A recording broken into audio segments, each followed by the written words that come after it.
Abre aspas. Cid, boa noite, meu amigo. Antes de mais nada, me desculpe estar incomodando. São duas coisas. A primeira, durante a conversa que eu tive com o presidente, ele citou que o dia 12, pela diplomação do vagabundo, não seria uma restrição, que isso pode, que qualquer ação nossa pode acontecer até 31 de dezembro e tudo. O senhor confirma essa mensagem? Sim, senhor, confirmo. Já se inscreva no canal e clique aí no sininho para as notificações para ser notificado dos próximos vídeos, tudo bem? Será que o depoimento de Mauro Cid no STF, nesse interrogatório, pode ter sido influenciado pelo desejo de obter benefício em sua colaboração com a justiça? Será que o interesse dele nesse depoimento foi incriminar Jair Bolsonaro e beneficiar o STF? Qual a sua opinião sobre esse depoimento do Mauro Cid ao Alexandre de Moraes? Vamos ao vídeo. Em relação ao Corréu Paulo Sérgio, o senhor diz que Jair Messias Bolsonaro queria uma atuação mais contundente do general Paulo Sérgio em relação à Comissão de Transparência das Eleições montada pelo Ministério da Defesa, que Jair Bolsonaro queria que o documento produzido fosse duro. O senhor confirma isso? Sim, senhor. O senhor tem conhecimento, se após, e também consta aqui nos autos, o senhor tem conhecimento que após a realização das eleições, na verdade o primeiro turno e depois o segundo turno, o hoje réu, então ministro da Defesa Paulo Sérgio, já estava com não uma nota, com a conclusão feita, com o relatório da comissão feita e com reunião marcada para entrega no Tribunal Superior Eleitoral, e depois desmarcou essa reunião porque foi pressionado pelo então presidente Jair Messias Bolsonaro? Sim, senhor. O senhor sabe como foi essa pressão? Ministro, efetivamente eu não sei se foi por ligação, se foi por conversa particular, mas essa pressão realmente existia. O general Paulo Sérgio ele tinha uma conclusão desse documento, né, voltada por um lado mais técnico, e se tinha a tendência de fazer algo voltado um pouco mais político, né, e acabou que no final chegou-se ao meio termo, que foi o documento que foi produzido e assinado. O senhor ainda em relação a essa questão, o senhor tem conhecimento que depois do relatório apresentado e da nota que o Tribunal Superior Eleitoral emitiu, dizendo que havia recebido o relatório do Ministério da Defesa, que tinha testado a lisura das eleições, a regularidade das urnas, o senhor tem conhecimento se o Corréu Paulo Sérgio sofreu pressões para soltar uma segunda nota? Eu creio que depois que saiu a primeira, eu acho que depois que foi entregue a versão oficial final, eu acho que não teve uma pressão para sair a segunda, não me recordo. A partir de meados de novembro de 2022, o senhor aponta que várias reuniões ocorreram para tratar exatamente dessa questão de como reverter o resultado das eleições, e que uma dessas pessoas que tratava desse assunto era um ex-assessor internacional do ex-presidente, o ex-assessor Felipe Martins, que vinha acompanhado de um jurista. E diz o senhor que foram mais de 2 encontros dessas pessoas com o ex-presidente Jair Bolsonaro, e juntamente com esse jurista, eles apresentaram um documento ao presidente Jair Bolsonaro no Palácio do Alvorada. O senhor se recorda? Eu gostaria que o senhor explicasse como foi essa apresentação e do que se tratava o documento. Sim, senhor. Então, agora, em termos de data, não me lembro bem como foi, mas me parece que foi umas 2, no máximo 3 reuniões, talvez 2, em que foi levado esse documento ao presidente. O documento consistia de basicamente 2 partes, né? A primeira parte eram os considerandos, 10, 11, 12 páginas, né? Muito, muito robusto. Nesses considerandos, eles listavam basicamente as possíveis interferências, intervenções do STF e do TSE no governo Bolsonaro e nas próprias eleições. E no segunda parte, entrava numa área mais jurídica, né? De estado de defesa, estado de sítio, prisão de autoridades e decretação de um conselho eleitoral, alguma coisa assim, para refazer as eleições ou algo parecido. Esse documento, o senhor disse que previa a decretação de prisão de determinadas autoridades. Quais seriam essas autoridades? Senhor. Ministro, basicamente, vários ministros do STF, presidente do Senado, acho que o presidente da Câmara não, mas eram de várias autoridades, assim, tanto do STF como do Legislativo. Também previa, o senhor disse, uma comissão eleitoral. Sim, senhor. Essa comissão eleitoral qual seria a função dessa dessa comissão eleitoral? Eu não me ative muito nos detalhes do documento, mas seria conduzir uma nova eleição, baseado numa eleição anulada, algo então assim. seria para conduzir uma nova eleição após a eleição já realizada. Sim, senhor. O ex-presidente Jair Bolsonaro recebeu e leu esse documento? Sim, senhor. Recebeu e leu. Ele fez algumas alterações no documento? Sim, senhor. Ele, de certa forma, enxugou o documento, retirando as autoridades das prisões, né? Somente o senhor ficaria como preso. O resto não... O resto foi concedido no habeas corpus. O senhor teve ciência ainda do documento quando o Felipe Martins apresentou ao colaborador o documento ele apresentou em documento impresso e de forma digital para que fossem feitas as alterações? Eu não estava na sala no momento que foi feito as alterações. Depois, quando ele saiu, que ele sentou do meu lado ali, que é ali que eu vi o documento. Ele estava no papel. Perdão? O Felipe Martins. Certo. Né, que aí já estava com as correções, ele estava com o computador para fazer essas alterações solicitadas pelo presidente. Então o senhor teve acesso... Sim, senhor, eu vi o documento. E o presidente hoje réu Jair Messias Bolsonaro também teve. Sim, senhor. E Felipe Martins que levou esse documento. O senhor se recorda o nome do advogado, entre aspas, jurista, que acompanhou? É um nome, não sei, não estou recordando. Após essas alterações feitas nos termos que o senhor disse, esse enxugamento, né, que o então presidente Jair Messias Bolsonaro fez nesse decreto, nessa minuta de decreto, houve uma nova reunião. O senhor Sim, senhor. Ele voltou mais uma vez lá para conversar com o presidente. E nessa reunião é que ficou acertado que seriam chamados os comandantes das forças para terem ciência desse documento. Sim, senhor. E só que quando os comandantes vieram, a apresentação que foi feita inicialmente foi só da parte dos considerandos, que foi a parte que eu presenciei porque é o que operava o computador. Então foi projetado na tela, né, com a participação do Felipe Martins nessa reunião. Então foi só a primeira parte que foi apresentada, que me parece, nesse dia. A outra parte, com os artigos do tal do decreto, do estado de sítio de defesa, ou ele não foi apresentado nesse dia, ou nós não estávamos presentes no momento. Então, mas nessa reunião, quem estava presente? Nessa reunião, onde foi os considerandos, estavam os 3 comandantes de força, se eu não me engano. O Felipe Martins estava presente também, e eu estava ali operando o computador, projetando na tela. Houve a projeção na tela dessa minuta do decreto dos considerandos. Só dos considerandos. E o então presidente Jair Messias Bolsonaro presente também. Sim, senhor. Aonde foi essa reunião? Foi na biblioteca do Palácio do Alvorada. Houve a reunião do dia 7. A reunião do dia 7 de dezembro, em que participaram os generais, ou foi essa no dia 7? Eu acho que teve mais uma. Depois. Porque houve várias reuniões do presidente com os comandantes de força, às vezes só com um, às vezes só com o outro, mas com os 3 juntos, acho que foram umas 2, 3 que ocorreram. Nessa reunião do dia 7, o senhor também participou, também operando o computador? Não, senhor. Não, senhor. Só entrava nas reuniões quando tinha que apresentar alguma coisa, levar algum recado ou projetar alguma coisa na tela. Quando não havia projeção, ainda mais com os comandantes de força, eu ficava fora. O senhor aqui diz que o general Freire Gomes relatou ao senhor o conteúdo do que conversavam, que o ex-presidente apresentou o documento aos generais com o intuito de entender a reação dos comandantes das forças em relação ao seu conteúdo. Qual foi a reação que o general Freire Gomes narrou ao senhor e o senhor narrou à Polícia Federal em relação ao almirante Garnier? Que o general Freire Gomes tinha ficado muito chateado porque o almirante tinha colocado as tropas, a marinha à disposição do presidente, mas que ele só poderia fazer alguma coisa com o apoio do exército. Né? Então, o general Freire Gomes ficou muito chateado de ter transferido a responsabilidade para ele, né? Nesse sentido. O réu Almir Garnier, então comandante da Marinha, tinha colocado as tropas da Marinha à disposição do então presidente para o quê? Para que se fosse assinado o decreto, né? Esse decreto que estava sendo apresentado, para tomar as iniciativas ou que previa naquele decreto. Ressalto que o decreto, ele era um decreto, ele dizia só o quê? Ele não dizia como ia ser feito.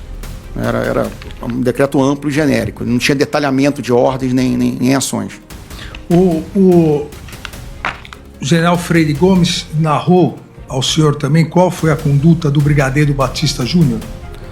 Ele comentou que o brigadeiro Batista Júnior ele já cortava qualquer tipo de conversa nesse sentido. Ele já não queria conversar, ele já não, de certa forma, ele não queria nem ouvir nenhuma opinião, nem nada. Ele já cortava de vez. Alguém mais participou dessa reunião do dia 7? Não, senhor. Não, senhor. Só os 3 comandantes de força mesmo.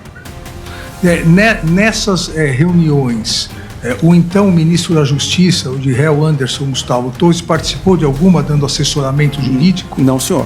Eu lembro do ministro Anderson Torres uma vez só na Alvorada, nesse período de 8 semanas pós-eleitoral. Ele quase não foi lá. Foi uma vez ou 2 no máximo. Mas não para tratar desse assunto? Não para reunião. O senhor também aqui afirma que o ex-presidente teve várias reuniões com os generais, que o ex-presidente Jair Bolsonaro não queria que o pessoal saísse das ruas. Esse pessoal seriam as pessoas em frente aos quartéis do Exército? Sim, senhor, os manifestantes. Os manifestantes. E também é que o ex-presidente Jair Bolsonaro tinha certeza que encontraria uma fraude nas urnas eletrônicas e por isso precisava de um clamor popular para reverter a narrativa, que o ex-presidente estava trabalhando com 2 hipóteses. A primeira seria encontrar uma fraude nas eleições e a outra, por meio do grupo radical, encontrar uma forma de convencer as Forças Armadas a aderir a um golpe de Estado. O senhor confirma essas declarações? Sim, senhor. Foi a minha visão dos fatos do que estava acontecendo. Sempre se teve a ideia que pudesse, até o final do mandato, aparecer uma fraude real nas urnas. Tanto que em todas as minhas mensagens que foram abertas aí por parte da investigação, todas elas eu falo que não foi encontrado nenhuma fraude, que tudo ficou no campo da estatística, que de certa forma não ia acontecer nada. Até porque não tinha apoio dos comandantes militares e não tinha subsídio de ter encontrado uma fraude ou algo que pudesse ser o estopim de algo. Em alguma dessas reuniões, após as eleições, até o dia 31 de dezembro, algum comandante, algum ministro, algum assessor apontou alguma fraude real nas urnas eletrônicas? Não, senhor. O que aparecia eram estatísticas, né? Os dados eram tirados aí do próprio site do TSE, trabalhados em computadores para tentar achar alguma coisa que pudesse levar a uma fraude, mas não se conseguiu comprovar nada. Quem era o elo de ligação entre os manifestantes que estavam à frente dos quartéis ou do quartel aqui no comando militar do Planalto e o ex-presidente? Quem era o elo? Quem exercia essa função? O presidente, desde que ele perdeu as eleições, ele ficou muito recluso, né? As agendas oficiais quase não tiveram mais. Quem tinha esse contato externo, que todo dia passava pela manhã para atualizar o presidente o que estava acontecendo, era o general Braga Neto. Em relação ao denominado gabinete do ódio, o senhor afirma o seguinte: indagado sobre ataques a ministros do Supremo Tribunal Federal, identificados nas investigações, os ataques, encaminhado por meio do telefone do ex-presidente Jair Bolsonaro, responde que era o ex-presidente que encaminhava diretamente. Indagado se quem manuseava o celular era o próprio presidente, respondeu que sim. O senhor confirma isso? Sim, senhor. Nas mídias sociais, particularmente o Facebook, que ele operava, e o WhatsApp dele era ele que operava. Também, aqui em relação ao ataque às urnas eletrônicas, à desinformação, o senhor diz nesse depoimento, abre aspas, que sobre os hackers e ataque às urnas, o único hacker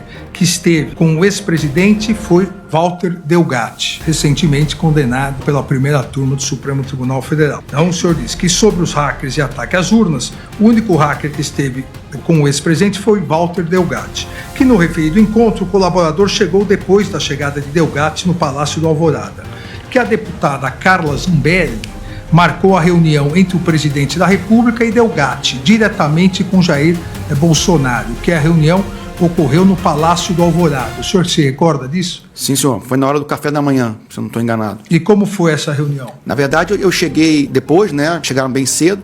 E o hacker, né, ele estava levantando as hipóteses, né, de como poderia ter sido feita a fraude, se poderia descobrir que essa fraude, né? E aí, no final da reunião, o presidente pediu, né, para o general Paulo Sérgio receber esse hacker com a Carla Zambelli, né? E o presidente ligou pro general? Eu acho, através de né? mim... Não, acho que foi, pediu ou o próprio coronel Câmara que estava lá que fez essa interlocução. Agora, quem fez a interlocução realmente eu não me lembro. Se foi o próprio presidente, eu ou até o coronel Câmara. E o presidente, então, pediu pro ministro da Defesa, o réu Paulo Sérgio, receber o hacker para verificar a vulnerabilidade nas urnas eletrônicas. Houve essa reunião no Ministério da Defesa? O senhor sabe se houve essa reunião? Não, houve a reunião. Eu só creio que não foi com o general Paulo Sérgio. Eu acho que foi com o general que era logo abaixo dele que estava cuidando dessa parte das urnas, se eu não me engano. E o general Paulo Sérgio, então o ministro da Defesa, chegou a dar algum retorno dessa reunião, mesmo não tendo participado? Não, senhor, não, para mim não foi dado retorno para mim ou através de mim.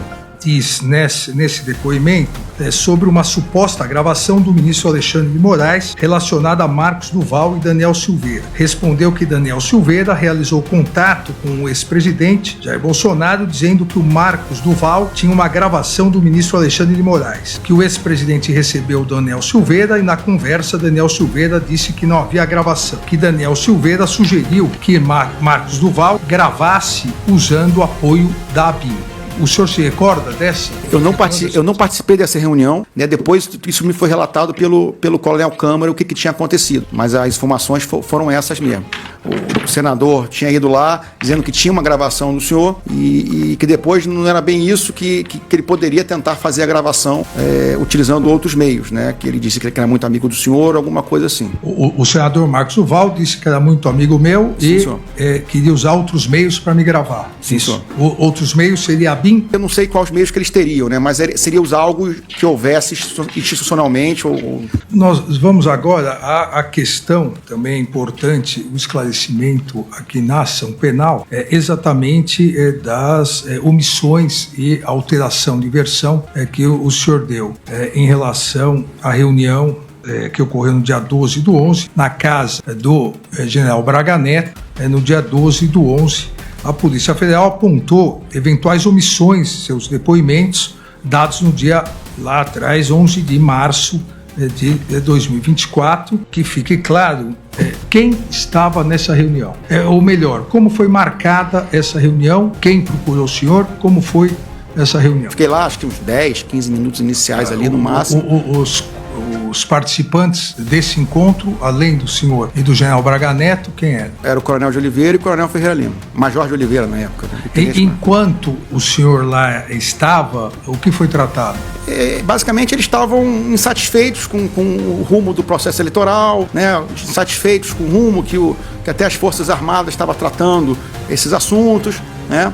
E foi uma conversa nesse nível, né? Inicialmente desse nível, o que poderia ser feito, o que deveria ser feito, sempre nessa toada. Mas não teve nada naquele momento que eu estava presente de radicalismo, ou de planejamento, ou de apresentação formal de alguma ideia ou de alguma ação. O senhor diz que em determinado momento o general Braga Neto pede para o senhor se ausentar, porque a partir dali seriam tomadas medidas operacionais e o senhor, por ser muito ligado ao ex-presidente, não poderia participar. Na verdade, foi concomitantemente com a minha saída. Eu tenho que sair, então não é bom que você não fique, vamos conversar, até para não aproximar nada do presidente ou nenhuma relação com manifestantes ou contatos com alguém. Mas ele chegou a dizer isso. Sim, senhor. O general Braga Neto. Após essa reunião, o senhor foi procurado por algum dos integrantes dessa reunião? Sim, senhor. 2 dias depois, eu fui procurado de novo pelo Major de Oliveira. Foi aquelas mensagens que foram reveladas, né, em que ele até pergunta